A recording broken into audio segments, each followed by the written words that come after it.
Svečiuosi, kad mes norim pakalbėti apie gyvūnus, apie auginimą namuose. Pirmas klausimas yra apie šunis ir katės. Jeigu katės neturi tualeto ir tada jų turi lauko pavadėlį, tai tada jūs užkabinkite tą pavadėlį ir tada katinais veskite į lauką ir tada padarys. O jeigu turi, tai tada jau eina į tualetą.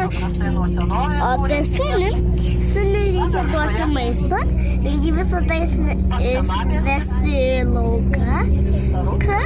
Visada.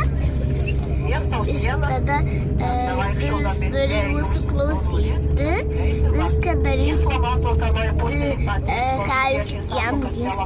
Pavyzdžiui, sakysit atsisėsti, jis atsisės, duosit maisto, glostysit. Gerai, dabar trečias, apie žiurkytes ir papūgas. Kad jeigu turi papūgą, tai tada jisai viską prigriaužia ar prikloja, nesoja, tai reikia pirkti virvelį tokį, kur yra tualetas ir nusiprausti ir skulptis įlais. Tai tada jau galima papūgą auginti. O apie žiurkytę tai reikia žiurkytę narvelyje laikyti. Visada. Video baigta.